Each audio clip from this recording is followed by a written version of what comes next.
Well, good evening everyone. It's lovely to see you here for this penultimate talk on the works of mercy. And we've now got to visiting the prisoner. And it's an absolute delight to welcome Nick Ash, the Reverend Nick Ash, who's chaplain of HMP Elmley, the prison on the Isle of Sheppey, one of the prisons on the Isle of Sheppey. And Nick has been helping us with our Break the Cycle project in setting that up. Break the Cycle is a house for people who come out of Elmley prison who would otherwise be homeless, and they're living in supported accommodation in Ramsgate and receiving all kinds of community engagement and help there, and living a really, really good life, I'm happy to say. And we're hoping to expand that project in various places throughout the diocese if we can raise the money. So if you've got a house that you don't need, now's your chance to tell me, because that would be absolutely perfect gift for this day. Anyway, we've come to the penultimate. Next week Emma's going to be finishing off with a talk on burying the dead and some concluding remarks. But so we've come to the end of the biblical works of mercy with this talk, which is visiting the prisoner. So it's lovely to welcome Nick. Please do welcome him. Thank you very much for your very warm welcome. It's lovely to be here. Such a privilege to be in the grounds of the cathedral towering above us over there. I feel very at home here. Canterbury is very much a second home to me, just living in Faversham up the road. But I'll introduce myself a little bit more in a second. Visiting the prisoner, I count myself as a prison visitor in that sense, because I am working in the prison. I go into prison and I visit those who are in jail. So the context of prison visiting is within the context of a chaplain who goes into prison and visits and spends time. And I want to talk about the impact that I've seen happen over the years that I've been involved. But let me introduce myself a little bit first of all. My name is Nick, as I have been introduced as, and I live in Faversham, where I've been since 1986 with my wife, and we got married in Bromley. My wife is a nurse, and we have two beautiful daughters and now two wonderful grandchildren. I know I don't look old enough, but it's in the genes. I initially trained as a school teacher, primary school teacher at Christ Church College, just across the way. And it was then there that I obtained my first degree with the University of Kent. I then taught from 1986 in Swalcliffe County Primary School near Tankerton, and then moved 3 years later to work in Faversham, where I taught at the local church primary school, St Mary of Charity. I don't know whether any of you know it. And I was there from 1990 right through to 2013, eventually teaching the children of the children, which became quite an interesting experience. I started my ordination training in 2006 and completed my second degree, a BA in Applied Theology, in 2009, when I was ordained deacon here at this wonderful cathedral by the Archbishop then, Rowan Williams. Then in 2010, I was ordained priest at my home church in Faversham by Bishop Trevor Wilmot. I continued my ministerial training here under the watchful eye of Canon Chris Irvine. Do any of you remember Canon Chris?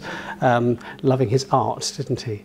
And during my curacy at St Mary of Charity Parish Church in Faversham, and he looked after us and led us in our training between 2010 and 2013. So that's sort of a little bit of me and my background and where I'm from. But it was in 2013 that my life took a very different turn, away from the world of education and young children and Ofsted towards the more edgy and marginal ministry inside prisons. But the taste of ministry in prisons started a couple of years before 2013, because I did a ministerial training placement at HMP Swaleside on the Isle of Sheppey in 2011. And it was there that my appetite for prison ministry began.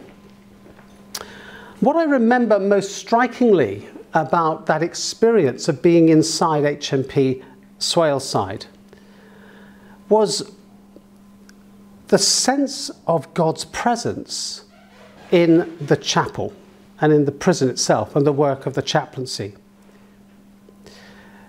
There was a real strong sense of God's peace and unconditional love, especially during the communion services and the Bible studies that I attended. And it struck me how some of the men, despite their crimes, were wanting to know God. This surprised me for some strange reason. And some of them expressed to me a real closeness to Jesus and a love of him already. This juxtaposition of these two ends of a spectrum, as I saw it back then, the world of criminality and being a Christian, at least that's how I saw it, it fascinated me. Men who I had thought would be lost and in need of Jesus, as far as I thought, they were in need of God's salvation indeed, but already expressing a living and vibrant faith that I actually resonated with. In my arrogance, I thought that being a priest in that environment would be the channel through which God would bring salvation to these lost souls. What I very quickly realized was that God was already there inside the walls of the prison, working out his purposes, saving lost souls, and even using the Christian prisoners already there, people who had already discovered about the grace and unconditional love of God, to speak to their fellow prisoners. A very exciting place to be. And I distinctly remember kneeling at the altar rail one Sunday morning, receiving the bread and the wine from the chaplain alongside convicted criminals on my right and my left, and feeling a sense of awe that here we were all together, convicted criminals and me, kneeling equally before the grace of God being given to us in the form of bread and wine. All of us there at the altar were in the need of God's love and forgiveness, for all have sinned and fallen short of the glory of God, so we're reminded by St. Paul in Romans 3. And it was at this time I now realise that I began to form the conviction that God might be calling me into prison ministry. I wanted to be in a place where God was already at work, in a place with the marginalised and the outcasts of society. Strangely, but maybe not so strangely now that I've thought about it and looked back, that's where I've always felt most comfortable, with those on the edge of society, with those who have been marginalised. That's where I've always felt I wanted to be. And mission and ministry for me has become not the idea of taking Jesus to the lost, but finding out where God is already at work and then joining in and saying, what can you do with me, Lord, in this particular context? I remembered the words of Jesus, where I am, there my servants will also be. And by gum, that's where I wanted to be, where Jesus was already. So it wasn't until 2013 when my first opportunity came to jump into this work at Medway Secure Training Centre at Medway. Any of you heard of it? If you watched the Panorama programme in 2016, you would have heard of it, but none of that, and not even more of that later. And it was there that juvenile offenders were taken to be looked after because of their crimes. And working amongst teenagers whose lives were as far removed from mine as the sun is from the moon was quite a challenge. How could I ever relate to gangland teenagers from London, convicted of murder, attempted murder, rape, burglary, GBH, drug trafficking? How could I relate to the many who came from racial backgrounds I had very little experience of, having grown up in a very sheltered, white, middle-class environment in Bromley, and then later teaching in a school for 24 years whose main ethnic group was W1. But when God calls, he also equips. And we know that. And I found myself filled with a courage that was not my own, that enabled me to approach these young people and begin building relationship with them. A conversation would often start with that so often overused phrase, "How are you?" And which part of London or Kent are you from? And what interests you? Once I asked one young lad where he was from, and he said he was from Lewisham. And I thought, oh, familiar territory. I thought I'd impress him and say, oh, I used to live in Bromley. He immediately turned and said to me, oh, that's where the pagans live. Pagans, if you know gangland culture, are the enemy. So I had to quickly reassure him that it's okay, I know I'm from Bromley, but I'm not a gang leader. Honestly, did I look like one?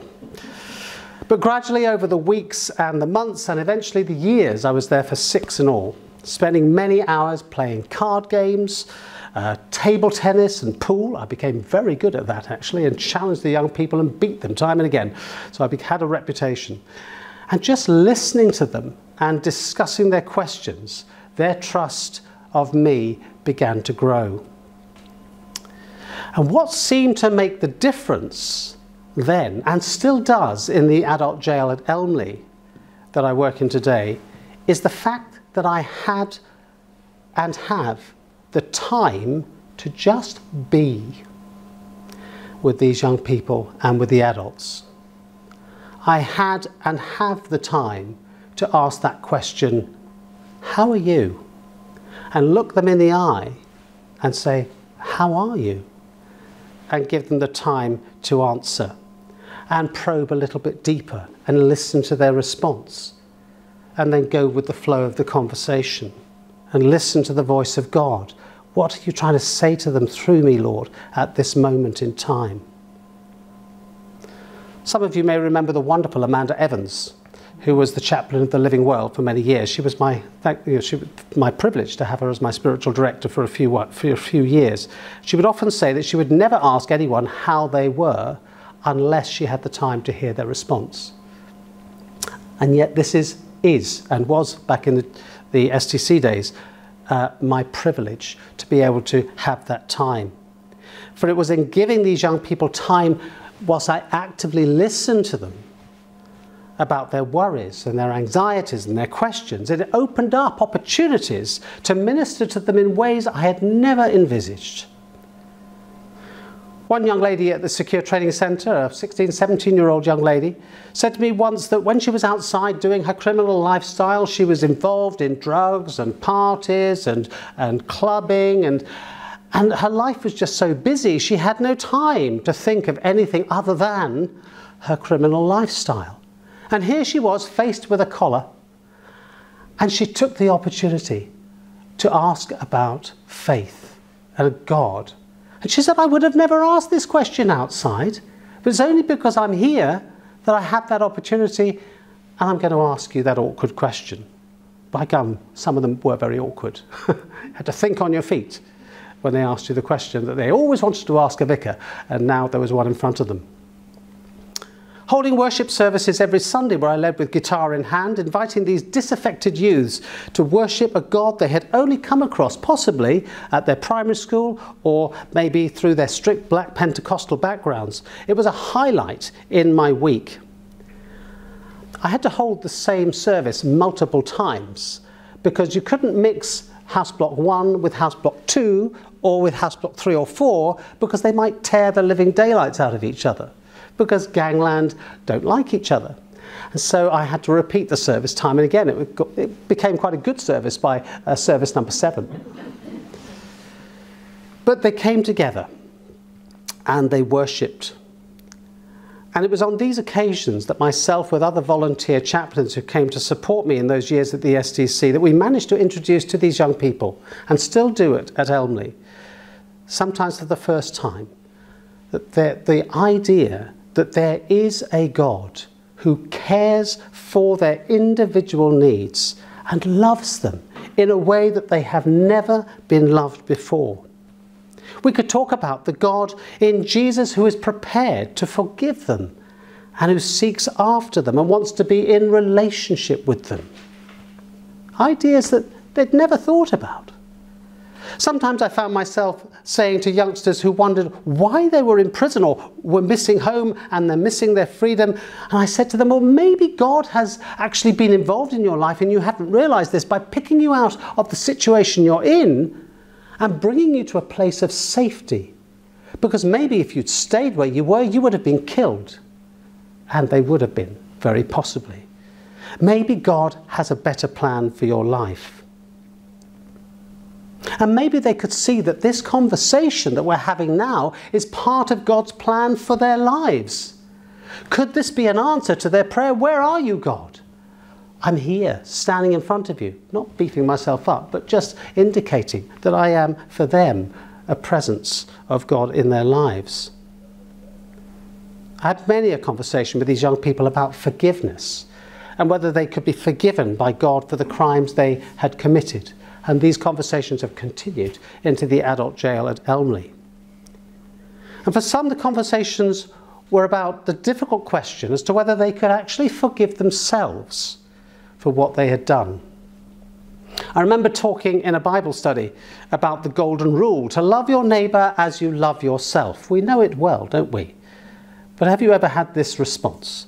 One of the boys said to me, "But I don't love myself, so how can I love my neighbour?" There was a genuine desire in him to know peace within his heart again.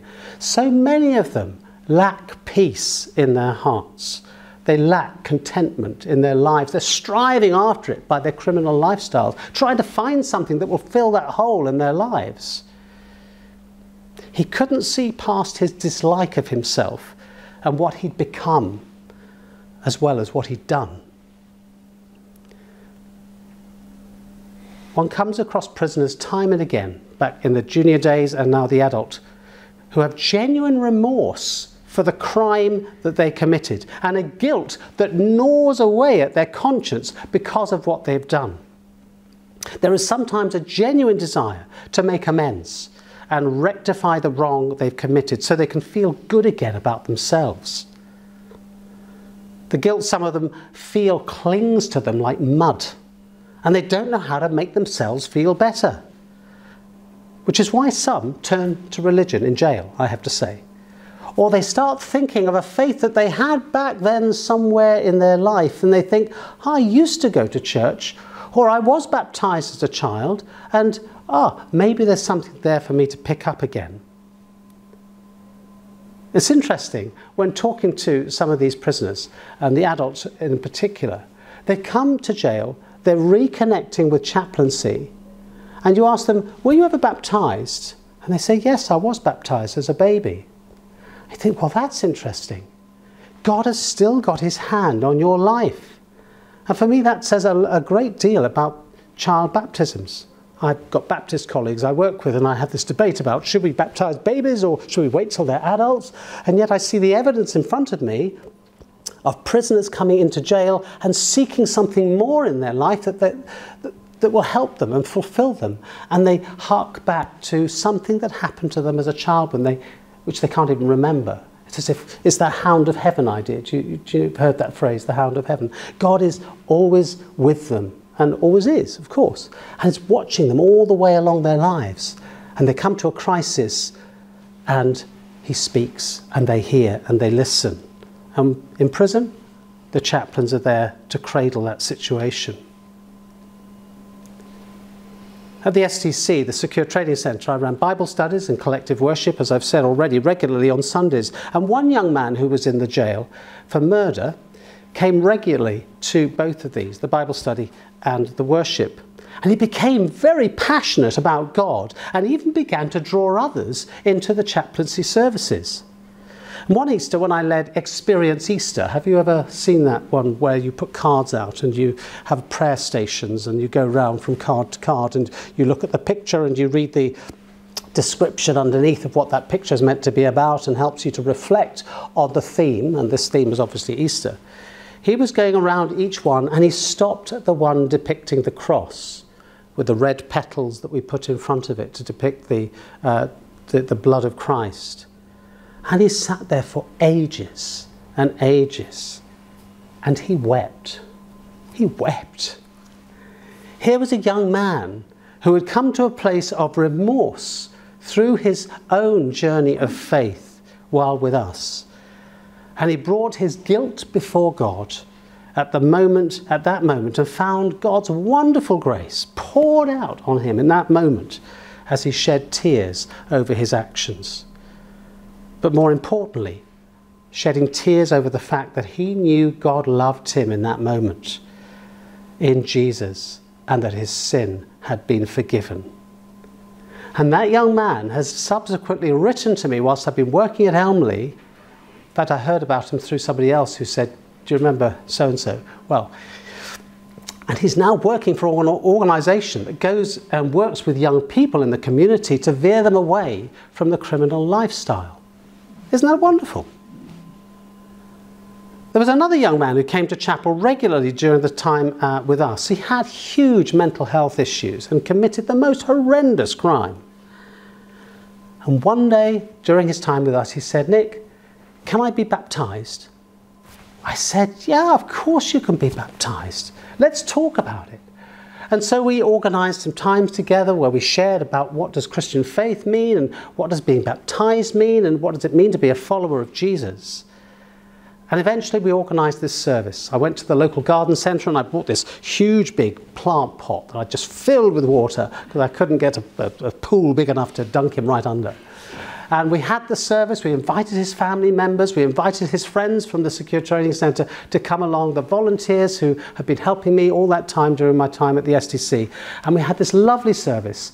And again, with guitar, and we sang songs, and we prayed, and we did the actual baptism service. And I got as much water as I could, and I dunked it over him, and dunked it over him, and dunked it over him. Just wanted to make him as wet as possible. Well, he eventually left the STC and he went to jails around the country to help him. And prisons are wonderful places. I mean, they're not wonderful, but they're wonderful places in the sense that people gather, the professionals gather in one place, and prisons are designed to help particular people in particular places of crisis in their lives. And I eventually caught up with him again when I discovered that he had gone to HMP Aylesbury. I happened to have been on a course at Milton Keynes, and so I phoned ahead and said, any chance of me coming down to see so-and-so at Aylesbury? And they said, yes, of course you can come along. He didn't know I was coming. And I went along the corridor with the officer. She took me to his cell door. And there I stood and saw him sitting on his cell bed, smoking a cigarette, as they were allowed to back in those days, with his cellmate. The room was tiny, with a bed and a toilet and a little shelf. It was, you couldn't swing a cat, quite literally. You could not swing a cat. And he saw me, and he looked at me, and he ran at me with his arms outstretched and gave me the most huge hug. He said, Nick, what are you doing here? I said, I've come to see you, to see how you are. And he invited me into his cell, and we sat on his bed. And look what was on the wall of his cell. All the photographs we had taken at his baptism. And there I was in his cell, sharing his time with him, staring out of that photograph. And he said, Nick, look, I've got Bibles here, I'm reading my Bible, I've been doing the Alpha course, I keep going to the chapel, I've been inviting others to do the same. And I thought, oh, dear God, the seeds we sow, and we just don't realise the impact of those seeds. Such an exciting moment that was for me. Another lad who'd been to the Secure Training Centre spent a whole year with us, kept coming to chapel regularly every single week. He asked if he could be linked up with a vicar down in Dover.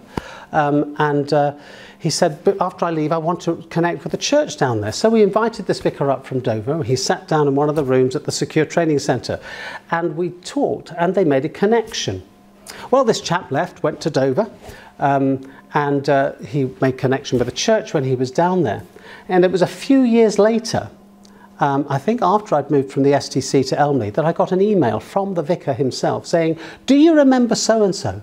He's just come back to church with his baby, asking for the baby to be baptised, and he's asked to be baptised too. And he finished his email by saying, thank you for the seeds you sowed. And you're thinking, wow, you don't often hear about the impact of ministry and sharing time with prisoners. And the occasional bit of news that comes back like that really buoys you up, and you think, thank you, God, for the way you moved in those years. I just find it amazing constantly that what I feel is all I have done in my work with prisoners is just spend time with them as the prison visitor, as the ordained prison visitor. Listening to their angst, listening to their anger, listening to their depression and their desire some of them a strong desire to be forgiven by God. There have also been, of course, the Bible studies, the Sunday services, where I've taught what I know of God's love in Jesus. And alongside this, I've built relationships with them through playing games and talking, or teaching them guitar and preparing them for Christmas concerts, which were great fun back then. This time listening to them and enjoying their company created at times wonderful moments of space, and I would dare to say sacred space, in that place between them and myself, between them and the other volunteers who came to visit. And it helped some of them to open up to the God who is in the business of transforming lives. It wasn't always like this, of course. Many days were, and still are, humdrum and matter-of-fact and emails after emails. That's life. But what I found being in the prison as a Christian, and the volunteers who come and join me, and specifically me as a Christian minister, is that God often uses me as a conduit of grace. I just love that little phrase. A conduit of grace. And I'm sure you've experienced it in your own ministries, in your own life, at moments in time. God uses you in that moment as a conduit of grace to somebody who needs it at that moment. And for us in the prison, the conduit of grace is given to those who feel unloved, marginalised, who need reassurance that they are lovable and all is not lost. And most of all, that there is hope. It's our watchword in prison ministry. There is hope. Everybody who works in prison, I was working there because they believe that there can be change. There can be change. There can be a future. And so many prisoners want to know they've got a future. We have to deal with prisoners who are trying to, they cut themselves in the, well, they did it in the juvenile jail. In the adult jail, it's even worse. They try and hang themselves. They try and poison themselves. They do anything to end their life because they can't cope with the awfulness of their situation at the time. And we bring around them a support team at that moment. And we say, it's going to be okay. It's basically what we're saying. It's going to be okay. There is hope. There is a future. Just hang on there through this crisis. Lean on us and we'll be here for you and help you through. What I see in each prisoner I talk to, and I work with male prisoners, so what I see in them is a little boy inside who wasn't loved as he ought to have been loved as a child. Makes me emotional when I say that. Things went badly wrong in his younger years, and the way he should have been taught was not taught him, and he ended up living the life that got him into jail. One story I heard from an adult prisoner a year or so back was that he said to me, I got into crime because at Christmas my dad pushed me through a window and said to me, get your own presents. What chance had he for a life of love and warmth and kindness and gentleness and care? Zilch. None. I heard another story the other day of a young man who's now in his mid-20s. At 12 got caught up with county lines drugs trafficking. You've heard of county lines? And as a 12-year-old, the gang leaders had spied him out as a vulnerable young man and said, oh, come with us and we'll help you mix with all sorts of other children your age. What happened? He got taken to Ashford, and there he stayed guarding a drug den. And for 2 years, his parents had no idea where he was. Caught up in the world of drugs. Some of these guys have very little chance at the beginning. And listening to their stories, and some of them make your toes curl, they really do, has really helped me appreciate my life and my upbringing. It wasn't perfect, but it was a more positive upbringing than some of the people I work with. And it's made me realise how much I have to give. Those who have been given much, much is expected. You've heard that phrase before, I'm sure. God has blessed me with faith in Jesus and a loving family. And I feel called to share that love and faith with those who have not had the chance to experience it for themselves. So when I meet prisoners, I don't ask, why are you in jail? I don't judge them for being there. For there, but for the grace of God, go any of us. I see them for who they are. Human beings who are in need of love. Human beings who need to know something of the unconditional nature of God's love, which has the power to transform their lives. People who weren't loved as children, but need to know how much their Heavenly Father loves them and wants the very best for them. Society wants to throw them away and get rid of the key as well. We know that, don't we? We all hate criminals. They're bad. Let's not get anywhere near them. They've got 2 horns, 2 heads, 3 arms. Maybe that's how I thought before I started working in jails. They're ordinary people like you and me, who somehow their lives have not worked out well, and they've made some very bad choices. As a Christian, though, in that environment, I can say that God is present in their midst, in the midst of their troubles, and that he does have a grander plan for their lives, much more than the world would allow for. My presence as a Christian chaplain through the ministry of being, I hope, demonstrates the fact that God is present with them and accepts them for who they are. A couple of the governors have got a bet on me. They say, I bet you that we can make him swear. They haven't managed yet.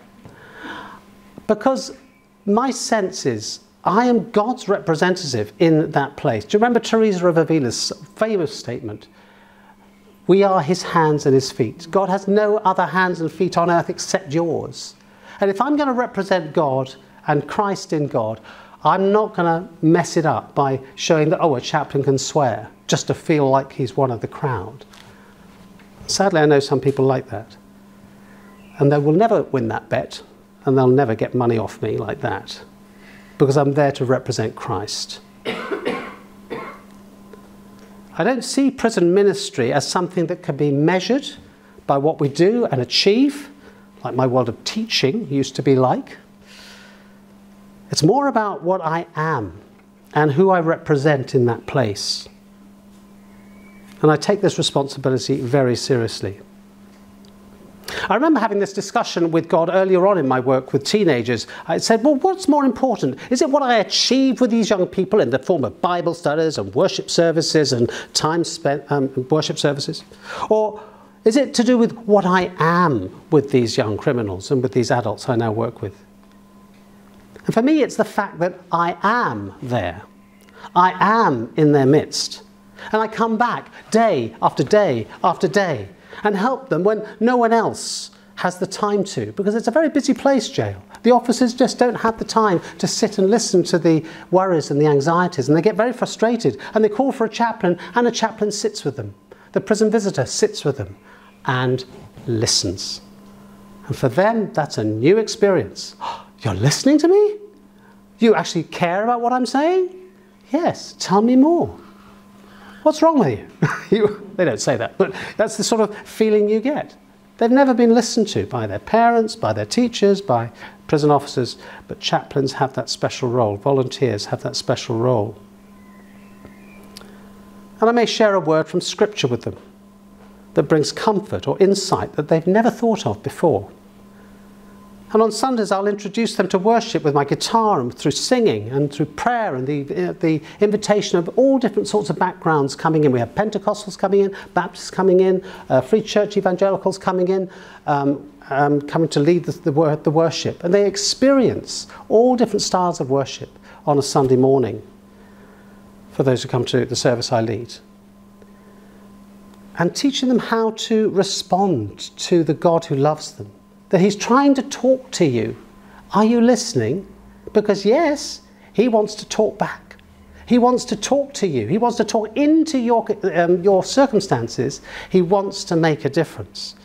And for them, this is new idea. This is quantum physics for them. You know, never thought of this before.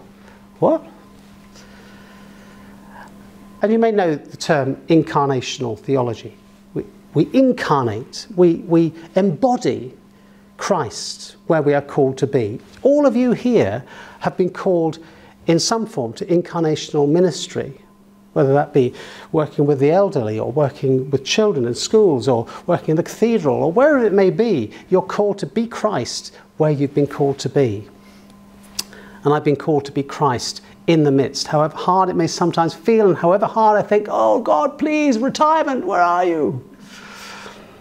But no, God has called me for the time being, and that is where I'm meant to be, being the presence of Christ in the midst of troubled lives. I came across a few prisoners when I was working with teenagers whose name was Emmanuel. Isn't that amazing? Usually Pentecostal backgrounds. These boys were Emmanuel. And I was able to explain to them, do you know what Emmanuel means? No. God with us. Your name means God with us. You are being God in this place because your name means God with us. And they look at you, what are you talking about?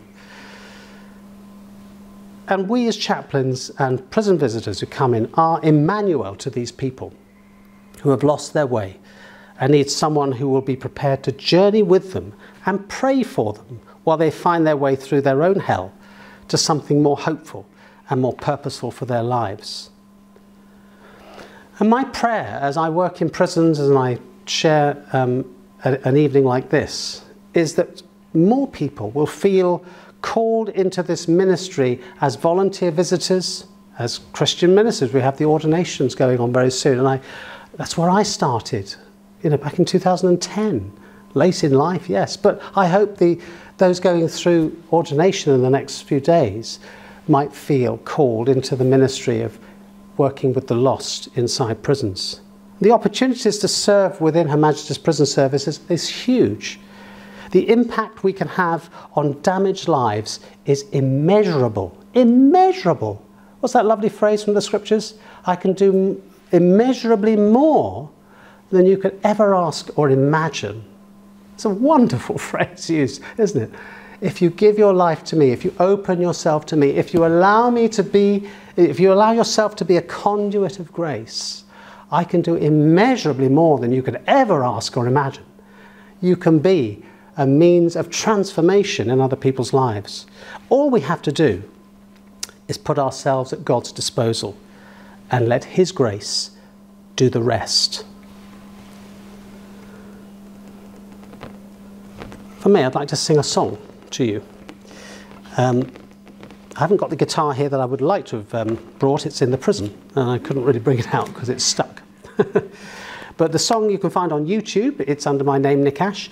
It's called The Little Boy Inside, and it's got a professional backing track to it. And it sounds much better than what I'm about to play to you now. But I'm going to play you the acoustic version of this song, which I wrote because of a young man I worked with at the STC. And I wanted to reflect on what it was like for him as a troubled teenager. And you've heard me already use the phrase, the little boy inside. It's called The Little Boy Inside. And it's about the little boy who's crying out for mercy. He's crying out for love from inside this troubled life. All you can see on the outside is someone chucking stones and stabbing people and taking drugs and needling themselves. That's all you can see. But inside, there's somebody different. And I was only speaking to an adult prisoner just the other day, and he used the phrase, the little boy inside me. I said, hold on to that. There's a little boy inside you. Don't let him die. Don't let him die. And this young man was talking about suicide himself. I said, there's a little boy inside you that wants so much, and that little boy inside can be given so much if you allow us to help you, if you allow God to help you. So listen to the words, hear it from that troubled teenager's point of view. And there's a challenge in the middle section of the song that says, as the little boy says, I'm waiting to be filled with some kind of light. And then he challenges the listener, well, maybe that light can come from you. How? Through your prayers. through your prayers. If you're not going to be involved in prison ministry, pray for prisoners. Pray for those of us who work inside prisons. Pray for those who work with those who are coming out of prisons, going to places like St. Christopher's, who are trying to find a way forward. Because God hears your prayers and things change. Prayer changes things. I've heard that phrase before, I'm sure, as well. So here it is, the little boy inside.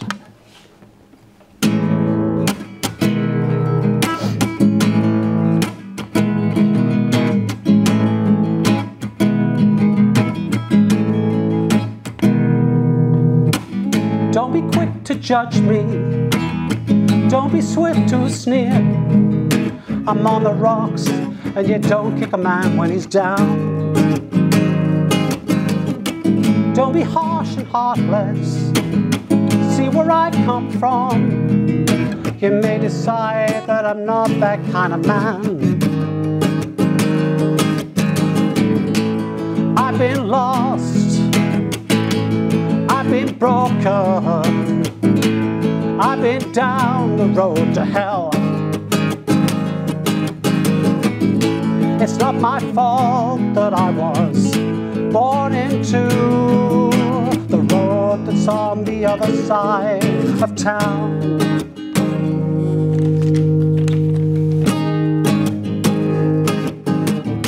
I'm crying out for mercy, and I'm crying out for love, the love that never came when I was young. Can you not see through my actions that I'm hurting deep inside, that I'm crying out for someone who will love this little boy inside?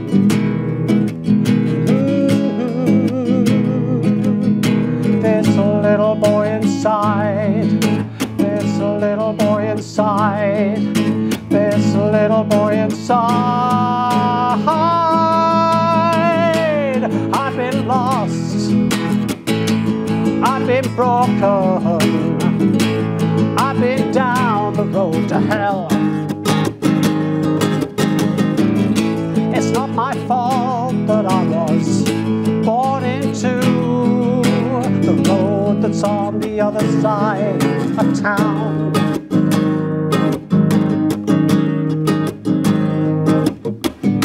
My actions may be thoughtless, and my words they may be cruel, but they're coming out from a darkness in my soul.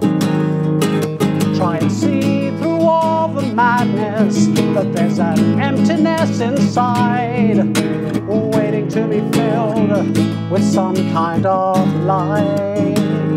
Maybe from you, with your prayers and your love and your hope in me. Don't give up on me. Feel my pain and take me to your God in prayer. Don't leave me, don't leave me. This little boy inside, this little boy inside, this little boy inside. He's been lost, yeah, he's been broken, he's been down the road to hell. It's not his fault, no, but he was born into the road that's on the other side of town.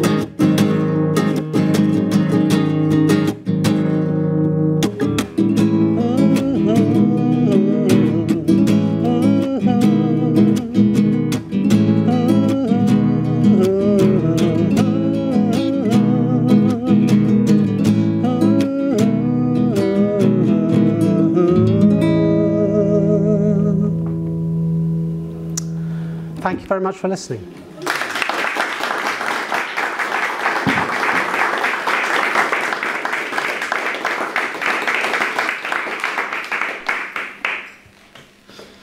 Oh, thanks, Nick. That was brilliant. Thank you so much for sharing your amazing ministry with us, and your thoughts and your experience and your song and your music. Thank you so much. with time now for about 10, 12 minutes of questions. So I'm sure you've got questions for Nick. So please do bring those to the floor. If you have a question, I have to approach you with the microphone so it can pick you up. That's so right. don't be frightened. I'm not pouncing on your lap. Just going to give you that to speak into. So if you have a question, do you just raise your hand. You mentioned boys most of the time, but you also mentioned a girl. Was the Medway Training Centre boys and girls?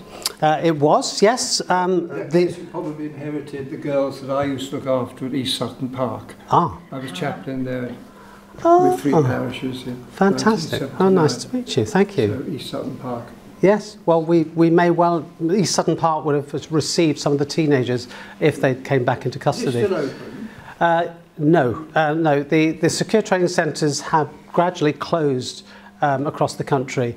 Whilst I was at the secure training centre, a couple have closed. Ravens, I can't remember the names now. Oak Hill was one of them. I think that's still open under G4S, and then the others were under G4S. One was under a different private company. Ours was under G4S. Things happened at Medway that caused it to close. So it shut down in 2019, and it's being taken over by the Oasis Academy Trust. You've possibly heard of that, I'm not sure. Run by Steve Chalk. You might have heard of Steve Chalk. As a school or a board? As well, this is it. You see, they are famous for taking over failing schools and attempting to turn them round, and they have got plans to take over the secure training centre at Medway and turn it into a secure school for juvenile offenders. So we're watching that space to see how it works, and we wish them all God's blessing. Christmas was a bit grim with women prisoners, and Borstal, they all cried if you sang carols. And yeah. They're all missing their children. I'm sure. Families. Very difficult time for them, yes. Christmas is a difficult time in prison, as you can imagine. Separated from family and friends, and you have to try and make up for it somehow. But they had a jolly good Christmas lunch, which I had to help. Yeah. Last Christmas, I had the experience of being the guest speaker, and unexpectedly, with 20 minutes notice, we'd invited one guest speaker and they couldn't come, and then we invited the second guest speaker, and I found they couldn't come on the day of the carol service. And I thought, who else is there left? Oh, it's me. So in 20 minutes, I had to think up something, and it was a packed chapel with 80 prisoners and about 20 officers, and then 15 Salvation Army band members. So it was a packed place. But God was good, and he gave me words to say. And there was somebody in one of the house blocks who's caught me, in fact a number of staff and prisoners said to me months later, they said, really enjoyed what you said at the carol service, it really made me think. Well, I didn't have a lot of time to prepare, but thank you, Lord. Any other questions? Nick, oh sorry, you. Yes. I was just going to ask, this is doing anything. That's right, yes. I was just going to ask, do you work mostly with long-term offenders or short-term, and the people that are the long-term offenders, do they come to God? Yes, the Elmley, that was a good question, and the Juvenile Offenders Secure Training Centre, we had people who had been given 15 years, teenagers given 15 years because of murder or whatever they'd done. I've come across now in the adult jail people with IPPs, prison sentences, indeterminate prison sentences. That's all being looked at by the government, but they are long-termers, yes. And I've come across people who are on remand. Elmley is the local remand jail. Anybody who goes to the courts comes to Elmley first before they get dispersed after a year, 2 years. But I've met some people on remand who've been there for 2 years waiting for their sentence to go through the courts, and they're just waiting. Their life is on hold. They are literally in limbo. So it's very difficult for them. And there's one person I've been talking to just today who's been there for a number of years now because he's got medical conditions which we can't move him on to other prisons because other prisons don't want him because of his medical conditions and the fact he's in a wheelchair. So there are difficulties there, but short and long term. Some come for weeks, some come for months, some come for years. And next door at Swaleside, that's the long-term jail. That's where you get your life is spending many, many years behind bars. And yes, you do get people who are longer term begin to, or even the shorter terms, they do reconnect with that faith bit I mentioned earlier. And those who are there longer, you can do more with. You can get them involved in the Alpha course or something I didn't mention called the Sycamore Tree Project. Or the more long term they are, the more you can do with them. We do what we can with those who are with us because we know they're going to move on quite quickly.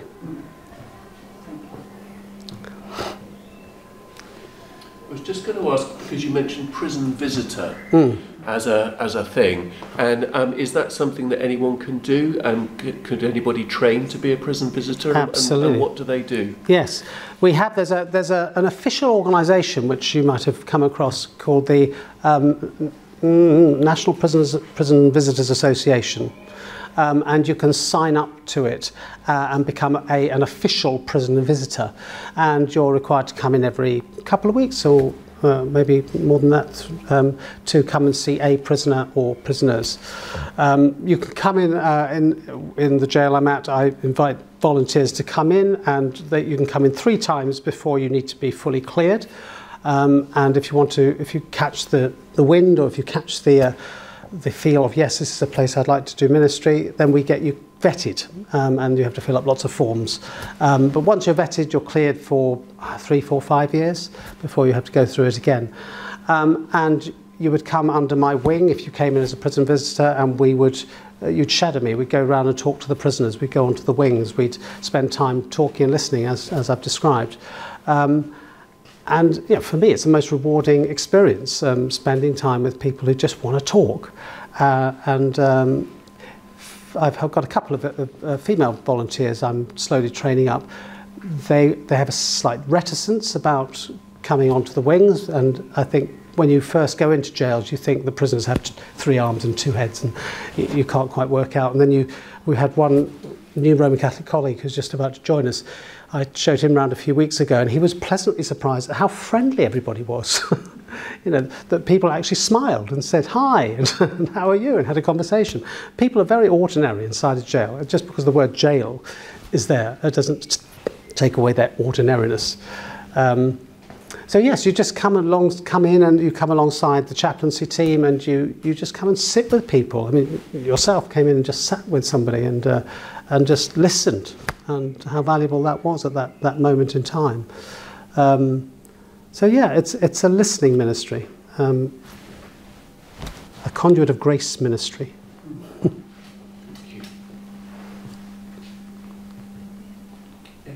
Any other questions?